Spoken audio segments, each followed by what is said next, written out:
Go. Hi, Jaylen. Good afternoon. Ari Aguiar from ESPN Brazil. I don't want to get me wrong, okay?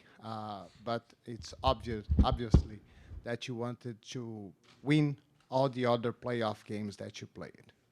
But I want to know, in this particular postseason, we watch your eyes and we see more hunger for the victory.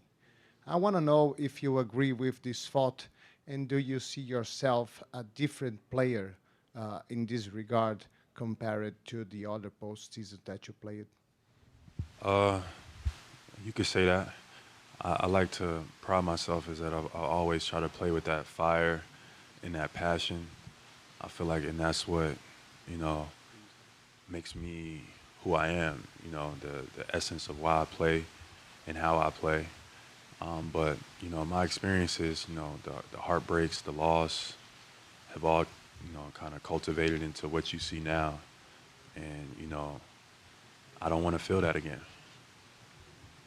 So I think that's fair to say. Fifth row on the left. Camaraderie Mavs Radio Network. Jaylen, you guys have talked about the sacrifice that it's taken to get back to this position.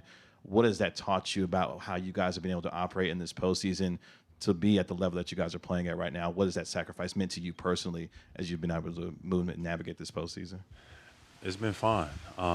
Personally, I think it's been necessary. I think anytime you want to achieve something great, it's going to take a little bit of sacrifice from every individual to get to where you want to go.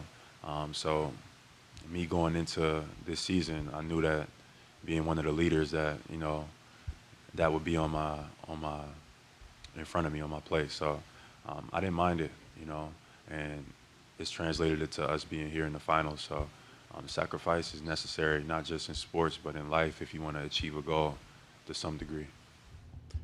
Third row. Blake Elliott, 105.3 The Fan. Jaylen, teams that go up 2-0 go on in the finals, go up to win the series 86% of the time. How do you kind of keep the focus and kind of keep your foot on the gas and not look ahead to the end of the series and stay hungry for Game 3? You know, for me, it's different for every individual, but for me, it's almost like you got to trick your mind, almost in a sense, like you almost got to play like you down 0-2 rather than up.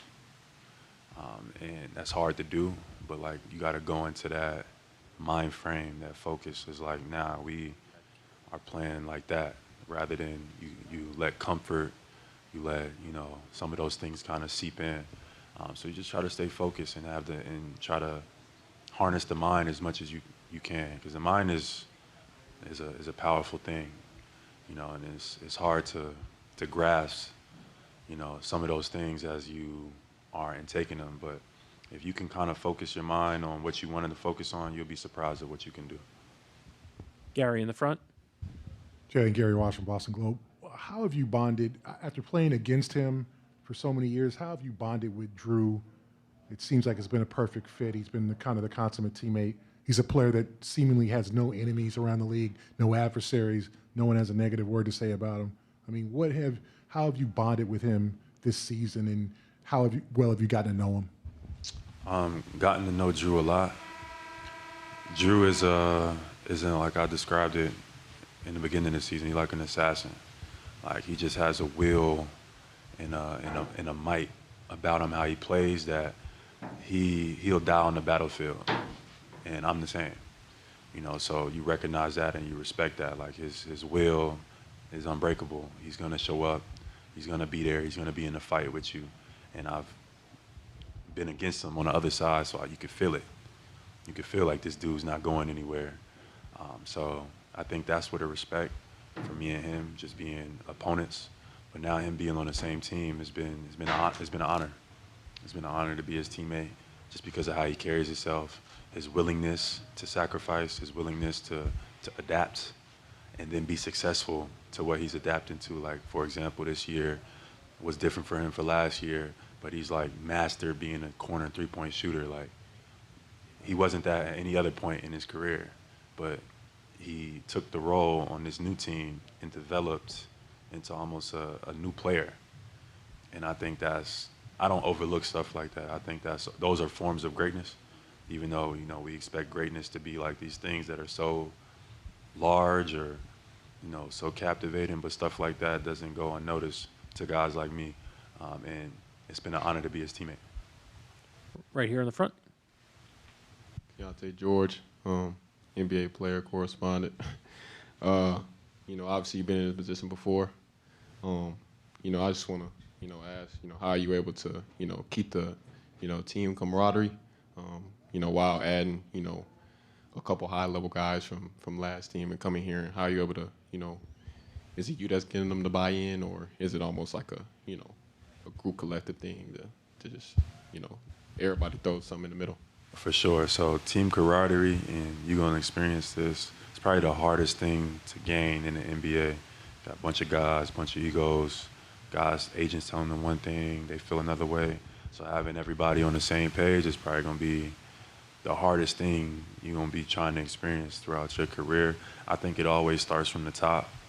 Like you look at the top guys. So with me and JT, we've been here the longest, and we set the tone from the jump. And everybody else kind of has to follow along. And that's kind of was worked for us. But every locker room, every organization is a little different, and you got to figure out how to get your team into that same, into that same vibe. But it's hard enough to get two people on the same page. Trying to get 12 or 15 all the way bought in is going to be some challenges. But, that's where leadership step in. As you develop as a leader, those are the type of things that you learn. You improve, you build relationships with guys. You talk to guys on the court, off the court, they start to trust you.